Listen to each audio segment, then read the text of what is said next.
നമുക്ക് അലീനയുടെയും മനുഷ്യങ്ങളുടെയും നാളത്തെ നല്ലൊരു കഥ കേട്ടാലോ? വീഡിയോ ഇഷ്ടപ്പെടുവാണെന്ന് ഹൈപ്പ് ചെയ്യാൻ മറക്കരുതേ. ആദ്യമായി കാണുന്നവരാണെങ്കിൽ സബ്സ്ക്രൈബ് ചെയ്യാനും മറക്കരുത് കേട്ടോ. അങ്ങനെ നമ്മൾ കാണുന്ന മനുഷ്യങ്കർ കടപ്പാട്ടൂർ പോയ വിശേഷങ്ങളൊക്കെ ശിവശങ്കരനോടും കമലയോടും പറയുവാണ്.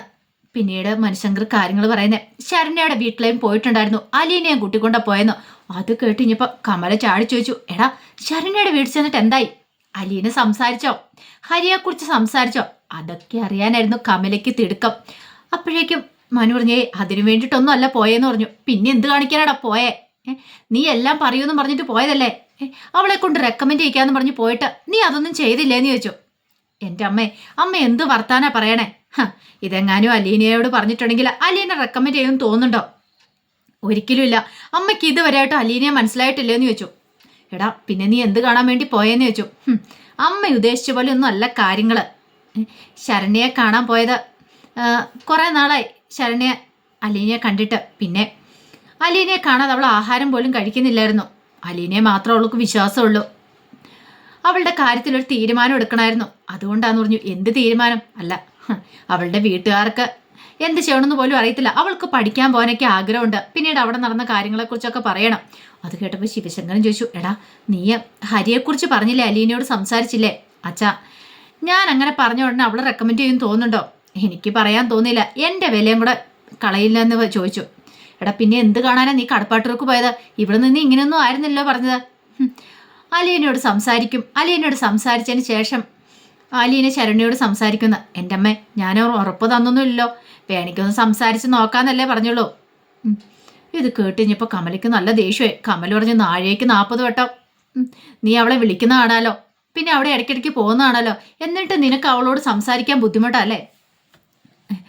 ഇത് കേട്ടിഞ്ഞപ്പോൾ മനു പറഞ്ഞു, ഞാൻ സംസാരിച്ചായിരുന്നു. നീ സംസാരിച്ചു. നീ എന്തായിരിക്കും സംസാരിച്ചേ? ഓ അതാണ് അമ്മയ്ക്ക് അറിയണ്ടേ. അത് പിന്നെ ഞാൻ അവളെ കല്യാണം കഴിച്ചോളാന്ന് പറഞ്ഞു. കല്യാണം കഴിക്കാന്നോ? അതെ. എൻ്റെ ജീവിതത്തിൽ ഒരു പെണ്ണുണ്ടെങ്കിൽ അവൾ മാത്രമായിരിക്കും. ഞാൻ വിവാഹം കഴിക്കുന്നുണ്ടെങ്കിൽ അവളെ മാത്രമേ വിവാഹം കഴിക്കുള്ളൂ പറഞ്ഞു. അത് കേട്ട് കഴിഞ്ഞപ്പോൾ കമലയുടെ മുഖമൊക്കെ അങ്ങോട്ട് മാറി. എടാ എൻ്റെ കൊക്കിന് ജീവനുണ്ടെങ്കിൽ അവളുമായിട്ട് ഒന്നാ ഞാൻ സമ്മതിക്കില്ലടാ. ഒരു വേലക്കാരി പെണ്ണിനെ തന്നെ വേണമല്ലേടാ കൈതയ്ക്ക മാളി വീട്ടിലെ ശിവശങ്കരമേനോൻ്റെ മകന്. നാണം ഉണ്ടോടാ നിനക്ക്? ഇത് കേട്ടപ്പോൾ ശിവശങ്കരന് ഇങ്ങനെ കമലയെ നോക്കിയിട്ട് പറഞ്ഞു, ഒന്നും മിണ്ടായിരിക്കുന്നുണ്ടോ? ദേ അച്ഛനാന്നും പറഞ്ഞിരിക്കുന്നു. എന്ത് കാണിക്കാനായിരിക്കുന്നേ? മോൻ വേലക്കാരി കൂട്ടിക്കൊണ്ടുവരാൻ പോന്നു. ഒരെതിർപ്പും ഇല്ലേന്ന് ചോദിച്ചു. ശിവശങ്കരന് എന്തേലും പറയാൻ പറ്റുമോ? കാരണം പെങ്ങളുടെ മോളവള്. പക്ഷെ അത് കമലയ്ക്ക് അറിയില്ല. അതുകൊണ്ടാണ് കമല ഇങ്ങനെ പൊട്ടിത്തെറിക്കുന്നത്, രോഷാകുലയാകുന്നേ. ആ സമയം മണിശങ്കർ പറഞ്ഞു, അച്ഛൻ വേണ്ടാന്ന് പറയില്ല. അല്ലെങ്കിലും അതങ്ങനെയാണല്ലോ. അച്ഛന് പിന്നെ എന്ത് കാണിച്ചാലും എന്താ? വേലക്കാരിയെങ്കിൽ വേലക്കാരി, ഇനിയിപ്പോൾ വെറുതെക്കാരിയെങ്കിൽ വെറുതെക്കാരി. പക്ഷെ എനിക്ക് അങ്ങനെയല്ല. എനിക്ക് നാട്ടുകാരുടെ മുഖത്ത് നാളെ നോക്കണം. കൈതയ്ക്ക് മാളി വീടിൻ്റെ പാരമ്പര്യം കളയുന്നൊന്നും ഞാൻ ചെയ്യിക്കില്ല എന്ന് പറഞ്ഞു. അത് കേട്ടപ്പോൾ മനു പറഞ്ഞു, അതൊക്കെ പണ്ടേ പോയതാന്ന് പറഞ്ഞു. പണ്ടേ പോയെന്നോ? നീ എന്തൊക്കെയാടാ പറയണേന്ന് ചോദിച്ചു. അതെ അമ്മയ്ക്ക് വഴിയെ മനസ്സിലായിക്കോളൂ എന്ന് പറഞ്ഞു. ഇപ്പൊ ഭയങ്കര പാരമ്പര്യമുള്ള കാത്ത് സൂക്ഷിച്ചുകൊണ്ടിരിക്കണേ. ഒരുത്തൻ ജയിലിൽ കിടക്കുന്നുണ്ട്. നാട്ടുകാരൊക്കെ നല്ലത് തന്നെ ഇപ്പൊ പറഞ്ഞുകൊണ്ടിരിക്കുന്നത്, അമ്മയെക്കുറിച്ചോ അച്ഛനെക്കുറിച്ചോ ഒക്കെ. അത് കേട്ടപ്പോൾ കമലയുടെ മോൻ താണു. അപ്പോഴേക്ക് ശിവശങ്കരൻ പറഞ്ഞു, എടാ മനു നീയ അച്ഛാ ബാലേന്ദ്രങ്ങൾ പറഞ്ഞിട്ടുണ്ട് എനിക്ക് സമ്മതമാണെങ്കിൽ അലീന എനിക്ക് വിവാഹം കഴിച്ചു തരാന്ന്. പിന്നെ ഇനിയിപ്പോൾ അവളുടെ സമ്മതം കൂടെ മതി. അവൾക്ക് സമ്മതമാണെങ്കിൽ ഉറപ്പായിട്ട് ഞാൻ അവളുടെ കഴുത്തിലെ താലി ആർത്തോളെന്ന് പറഞ്ഞു. അമ്മയുടെ മനസ്സിൽ വേറെ പല ആഗ്രഹങ്ങളും ഉണ്ടെന്ന് അറിയാം. അതൊന്നും നടക്കാനൊന്നും പോകുന്നില്ല. എനിക്ക് വേറെ കല്യാണം ആലോചിക്കാൻ വേണ്ടെന്ന് പറഞ്ഞിട്ട് മനു അങ്ങോട്ട് കയറിപ്പോയി കഴിഞ്ഞപ്പോൾ ഭയങ്കര ദേഷ്യത്തോട് കൂടിയിട്ട് കമല ശിവശങ്കരനെ നേരെ തിരിഞ്ഞു. ഉണ്ടോ അവൻ പറഞ്ഞിട്ട് പോയത് കേട്ടോ? എന്നിട്ട് നിങ്ങൾക്ക് വല്ല കൂസലുണ്ടോ? നിങ്ങൾ എന്ത് കണ്ടുകൊണ്ടിരിക്കുക? രണ്ടെണ്ണം പറയാൻ വരായിരുന്നു അവനോട്. ഒരു കാര്യം ഞാൻ പറഞ്ഞേക്കാം, എത്രയും പെട്ടെന്ന് തന്നെ രാമപുരത്തുള്ള ആ പെങ്കൊച്ചുമായിട്ടുള്ള കല്യാണം കൂടെ ഉറപ്പിച്ചേക്കണം അവൻ്റെ. ഇനി ഇത് വെച്ചോണ്ട് പോകാൻ പറ്റില്ല എന്ന് പറഞ്ഞു. അത് കേട്ടപ്പോൾ ശിവശങ്കരൻ പറഞ്ഞു, എടി കല്യാണം എന്ന് പറഞ്ഞിട്ടുണ്ടെങ്കിൽ അങ്ങനെ എടുത്തടിച്ചൊരു തീരുമാനം എടുക്കണ്ടാണല്ലോ, അവരുടെ ഇഷ്ടം കൂടെ നോക്കണ്ടേ? ഒരിഷ്ടവും നോക്കാനില്ല. എനിക്കറിയാം എന്ത് ചെയ്യണമെന്ന്. കൂടുതലൊന്നും പറയണ്ടെന്ന് പറഞ്ഞ് ദേഷ്യപ്പെട്ട് അവിടെ നിന്ന് ഇങ്ങോട്ട് പോയി. ഈ സമയത്ത് അലീന രോഹിത്തിൻ്റെ അടുത്തേക്കുന്നു. രോഹിത്തിൻ്റെ അടുത്ത് നിന്നിട്ട് അല്ല കുളിക്കുമൊക്കെ വേണ്ടേന്ന് ചോദിച്ചു. പിന്നീട് അലീന രോഹിത്തിനോട് പറഞ്ഞു, അതെ ഒരു കാര്യം ചെയ്യാം, ഈ തലമുടിയിലൊക്കെ കുറേ നാളുകളല്ലേ എണ്ണയൊക്കെ വെച്ചിട്ട് ഞാൻ ഇച്ചിരി എണ്ണ വെച്ച് തരാമെന്നൊക്കെ പറയണം. അപ്പോഴാണ് അലീന ശ്രദ്ധിക്കാൻ മുടിയൊക്കെ വളർന്ന് കാട് പോലെ കിടക്കുക.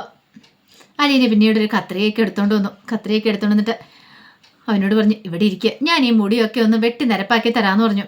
രോഹിത്ത് മടിയൊന്നും പറഞ്ഞില്ല. രോഹിത്ത് ഇരുന്നു കൊടുത്തു. അലീന എന്ത് ചെയ്തു? മുടിയൊക്കെ വെട്ടിക്കൊടുക്കുകയാണ്. ഈ സമയത്താണ് ബബിത അങ്ങോട്ടേക്ക് വരുന്നത്. ബബിതയെ കാഴ്ച കണ്ടു. ബബിതയ്ക്ക് അത്ഭുതം തോന്നി. അറിയത്തില്ലാത്ത പണികളൊന്നുമില്ല അലീന ചേച്ചിക്കെന്ന് മനസ്സിലായി. മുടി വെട്ടണേ മുടി വെട്ടും, വീട്ടുപണി വേണേ വീട്ടുപണി ചെയ്യും, എല്ലാ ജോലികളും ചെയ്യും. രോഹത്തിന് കണ്ണാടിയും കൊടുത്തിട്ടുണ്ടായിരുന്നു നോക്കാൻ പറഞ്ഞിട്ട്. രോഹത്തിനോട് ചോദിച്ചു എങ്ങനെയുണ്ട്, കുഴപ്പമുണ്ടോന്ന് ചോദിച്ചു. കുഴപ്പമില്ല എന്ന് പറഞ്ഞു. അങ്ങനെ മുടിയൊക്കെ വെട്ടി ഒതുക്കി. ഈ സമയം ബബിതയ്ക്ക് അത് കണ്ടപ്പോൾ സന്തോഷം തോന്നി. കുറച്ച് സമയം കൂടെ ബബിതയെ നോക്കി നിന്നിട്ട് ബബിത അങ്ങോട്ട് പോവാണ്. അങ്ങനെ മുടിയൊക്കെ വെട്ടിക്കഴിഞ്ഞിട്ട് അലീന പറഞ്ഞു അത് കുളിച്ചിട്ട് വരുമ്പോൾ ഞാൻ ചായ എടുത്തിട്ട് വരാമെന്ന് പറഞ്ഞു. അങ്ങനെ അലീന വന്ന് ചായയൊക്കെ ആയിട്ട് എന്ന് കഴിഞ്ഞപ്പോഴത്തേനും ആ കുളിയെല്ലാം കഴിഞ്ഞ് വന്നിട്ടുണ്ടായിരുന്നു. ചായ വെച്ചിട്ട് അലീന പറഞ്ഞു ചായ കുടിക്കുക, ഞാനിപ്പോൾ തന്നെ വരാമെന്ന് പറഞ്ഞ് അങ്ങോട്ട് പോകാൻ തുടങ്ങുമ്പോഴത്തേനും അമ്മ വിളിച്ചു. അലീന ചേച്ചിന്ന് വിളിക്കുവാണ്. ഒരു നിമിഷം അലീന ഇങ്ങനെ ഞെട്ടിപ്പോയി. രോഹിത് തന്നെയാണോ വിളിച്ചേ എന്നൊരു ചിന്തയായിരുന്നു അലീനയുടെ മനസ്സിൽ. അലീന പെട്ടെന്ന് തിരിഞ്ഞു നോക്കി. നീ എന്താ വിളിച്ചേ? അലീന ചേച്ചിന്ന്. അത് കേട്ട് കഴിഞ്ഞപ്പോൾ അലീന എന്ന് ചോദിച്ചു നീ തന്നെയാണോ? അതെന്താ എനിക്ക് വിളിക്കാൻ പാടില്ലേ? ഇവിടെ ബബിത വിളിക്കുന്നുണ്ട്, കൃഷ്ണ വിളിക്കുന്നുണ്ട്, പിന്നെ എനിക്കെന്താ അലീനച്ചും വിളിച്ചാൽ എന്ന് ചോദിച്ചു. ശരിക്കും അലീനയുടെ കണ്ണ് നിറഞ്ഞുപോയി. അലീന പറഞ്ഞു നീ എന്നെ അങ്ങനെ വിളിക്കാറില്ലല്ലോ, അതുകൊണ്ടാണ് എനിക്ക് അങ്ങനെ. അത് കേട്ട് കഴിഞ്ഞപ്പോൾ രോഹിത്ത് പറഞ്ഞു ശരിക്കും പറഞ്ഞാൽ എനിക്ക് ചേച്ചിയോട് ദേഷ്യമായിരുന്നു പറഞ്ഞു. പിന്നീട് രോഹിത്ത് അവിടെ പോയിരിക്കണം. അപ്പോഴേക്കും അലീന വീണ്ടും അവൻ്റെ അടുത്തേക്ക് തന്നെ ചെന്നു. അവൻ അവിടെ ഇരുന്നിട്ട് കഥ പറയാണ്. അവൻ്റെ മനസ്സ് തുറക്കുവാണ്. ഇത്രയും നാളും അവൻ മനസ്സ് വീർപ്പടക്കി വെച്ചിരുന്ന കാര്യങ്ങളൊക്കെ ചേച്ചിക്കറിയാവോ? ഈ വീട്ടിലെന്ന് പറഞ്ഞാൽ ഞാൻ എന്ത് പറഞ്ഞാലും അമ്മ സാധിച്ചു തരും. ഞങ്ങളുടെ ഇഷ്ടമാണ്, ഞങ്ങളുടെ ചോദിക്കാനും പറയാനും ആരുമില്ല. അച്ഛൻ എന്തേലും പറഞ്ഞാൽ പോലും അമ്മ അതിനെ എതിർത്ത് പറയും. പിന്നെ ഇപ്പം എന്താ പറയുന്നതെല്ലാം വാങ്ങിത്തരും. അങ്ങനെ രീതിയിലാണ് വളർന്നു വന്നേ. പിന്നെ ഞങ്ങളുടെ ഇടയിലേക്ക് ഒരാളും കൂടെ വന്നു കഴിഞ്ഞപ്പോൾ എനിക്ക് സ്വാഭാവികമായിട്ടും ദേഷ്യം വരില്ല. പോരാത്തിന് അലീന ചേച്ചി വന്നതിന് ശേഷം ഇവിടെ കുറേ പ്രശ്നങ്ങളൊക്കെ ഉണ്ടായില്ലേ. അപ്പം മുതൽ എനിക്ക് അലീന ചേച്ചി കാണത്തില്ലായിരുന്നു. എനിക്ക് സംശയമായിരുന്നു. അച്ഛൻ അലീന ചേച്ചിയും വെച്ച് സംശയം ഉണ്ടായിരുന്നു. പിന്നെ അമ്മയുടെ കാര്യം അറിയാലോ, അമ്മ ഓരോന്നൊക്കെ പറഞ്ഞു കഴിയുമ്പോഴത്തേനും എനിക്ക് ദേഷ്യം ഉണ്ടായിരുന്നു. അതുകൊണ്ടാണ് ഞാൻ അങ്ങനെയൊക്കെ പ്രവർത്തിച്ചുകൊണ്ടിരുന്നും പറഞ്ഞുകൊണ്ടൊക്കെ ഇരുന്നേ. അച്ഛനോട് പോലും എനിക്ക് ദേഷ്യമായിരുന്നു. ഞാൻ ഹരിയോടൊപ്പം ചേർന്ന് മോശമായ രീതിയിൽ പെരുമാറിയിട്ടുണ്ട്. അതെന്തുകൊണ്ടാണെന്നറിയാവോ? ഒരിക്കലും അങ്ങനെ ചെയ്യണമെന്ന് വിചാരിച്ചല്ല, എനിക്ക് ചേച്ചിയോടുള്ള ദേഷ്യം കൊണ്ടാ. ഞങ്ങളുടെ കുടുംബം നശിപ്പിക്കാൻ വന്നവളെന്നൊരു ചിന്തയായിരുന്നു മനസ്സിൽ. പോരാത്തന്നെ ഹരി ഓരോന്നൊക്കെ പറഞ്ഞു തന്നപ്പം എനിക്ക് അങ്ങനെ തോന്നി ചേച്ചി എൻ്റെ സ്വന്തമാണെന്ന് എനിക്ക് അറിയുണ്ടായിരുന്നില്ലല്ലോ, എൻ്റെ കൂടെപ്പറപ്പാന്ന് എനിക്ക് അറിയത്തുണ്ടായിരുന്നില്ല എന്നൊക്കെ പറഞ്ഞു. രോഹത്തിന് കണ്ണ് നിറഞ്ഞു വന്നപ്പോഴത്തേനും അലീന അങ്ങോട്ട് ചെന്നിട്ട് രോഹത്തിൻ്റെ കയ്യെ പിടിച്ച് ചേർത്ത് പിടിക്കുകയാണ്.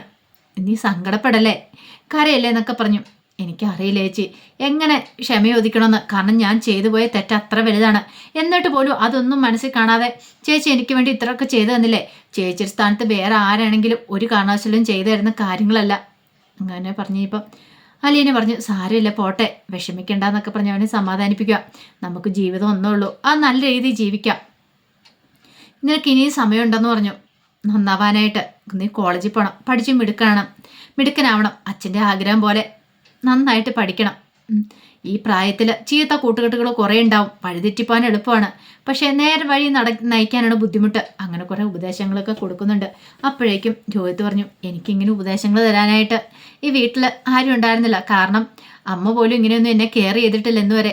എനിക്കൊരു വയ്യായിക വന്നിട്ടുണ്ടെങ്കിൽ പോലും എൻ്റെ അടുത്തായിരുന്നു ആരും ശുശ്രൂഷിച്ചിട്ടില്ല. ആദ്യമായിട്ടാ എനിക്ക് ഇത്ര നല്ല കെയറിങ്ങും കാര്യങ്ങളൊക്കെ കിട്ടുന്നേ. അമ്മയ്ക്ക് അമ്മയുടേതായ തിരക്കുകൾ, അച്ഛൻ രാവിലെ പോയിട്ട് വൈകുന്നേരം വരെ രാത്രി വരും, അങ്ങനെയൊക്കെ ആയിരുന്നു. പക്ഷെ ഇപ്പോഴാണ് എനിക്ക് കാര്യങ്ങളൊക്കെ മനസ്സിലായെന്ന് പറഞ്ഞ് അവൻ്റെ മനസ്സ് തുറന്നു. അലീനയ്ക്ക് മനസ്സിലായി എന്താ ഏതാന്നൊക്കെ.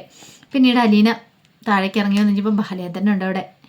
ബാലേന്ദ്രൻ്റെ അടുത്ത് നിന്നിട്ട് അലീന ബാലേന്ദ്രനോട് കാര്യങ്ങൾ സംസാരിക്കുകയാണ്. രോഹിത്ത് പറഞ്ഞു ഓരോ കാര്യങ്ങൾ അവൻ്റെ മനസ്സിൽ എന്താന്ന്. അവൻ ഇന്നാണ് എന്നോട് മനസ്സ് തുറന്ന് സംസാരിച്ചേ. ശരിക്കും പറഞ്ഞിട്ടുണ്ടെങ്കിൽ അച്ഛനും ഒന്നും ഇങ്ങനെ ആയിരുന്നില്ല പെരുമാറേണ്ടിയിരുന്നേ.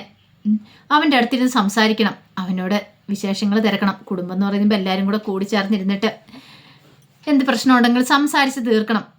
എപ്പോഴും ദേഷ്യത്തോടെ തന്നെ സംസാരിച്ചിട്ടുണ്ടെങ്കിൽ അവന് നമ്മളോട് എതിർപ്പ് തോന്നും. ഇങ്ങനെ പിടിച്ച് അടക്കി വെക്കാൻ ശ്രമിക്കരുത്. കുറച്ചൊക്കെ അവനെ മനസ്സിലാക്കി അവൻ്റെ രീതിക്ക് നമ്മൾ നിൽക്കാൻ നോക്കണം. എപ്പോഴും അത് ഇതെന്ന് ചെയ്യുന്നത് നിർബന്ധിച്ചുകൊണ്ട് നിന്നിട്ടുണ്ടെങ്കിൽ ഒരിക്കലും നേരെ ആവില്ല അച്ഛാ. അത് കേട്ട് ഞാൻ ബാലേന്ദ്രൻ പറഞ്ഞു മോളെ ഞാൻ എന്ത് നിർബന്ധിച്ചു ചെയ്യുന്ന അങ്ങനെയല്ല അച്ഛാ, കൂട്ടുകാരെ പോലെ ആയിരിക്കണം എപ്പോഴും അച്ഛനും മക്കളും ഒക്കെ. ആ ഒരു രീതി വേണം കാര്യങ്ങൾ മുന്നോട്ട് പോകാനായിട്ട്. അല്ലാതെ ഒരിക്കലും നമ്മളവരെ ബലമായിട്ട് ഒരു കാര്യങ്ങൾ ചെയ്യിപ്പിക്കുന്ന ആ ഒരു രീതി ആയിരിക്കില്ല എന്നൊക്കെ പറഞ്ഞു. ഈ സമയം വൈജ മുറിയിലുണ്ടായിരുന്നു. വൈജ ഇതെല്ലാം കേൾക്കുന്നുണ്ടായിരുന്നു. രോഹിത്ത് പറഞ്ഞ കാര്യങ്ങളൊക്കെ. ഓഹോ, അപ്പോൾ അവനും മാറ്റമായി. അവനും തന്നെ തള്ളിക്കളയുന്ന ഒരു ചിന്ത വൈജയുടെ മനസ്സിലേക്ക് വരിക. തൻ്റെ മക്കളെല്ലാം അവളോടൊപ്പം ചേർന്നു ഒരു ചിന്ത മനസ്സിലേക്ക് വന്നപ്പോഴത്തേനും വൈജയുടെ കണ്ണൊക്കെ നിറഞ്ഞൊഴുകി. തനിക്കിനി ആരുമില്ല എന്നൊരു ചിന്ത വൈജയുടെ മനസ്സിലെ പിടികൂടുന്നുണ്ട്. അപ്പം അതിൻ്റെ കഥകളൊക്കെയാണ് നമ്മൾ കാണാൻ പോകുന്നത്. ആ വിശേഷങ്ങൾക്കായി നമുക്ക് എല്ലാവർക്കും കാത്തിരിക്കാം കേട്ടോ. ഒരിക്കൽ കൂടി എല്ലാവർക്കും ശുഭരാത്രി നേർന്നുകൊണ്ട് നിർത്തുന്നു. നന്ദി.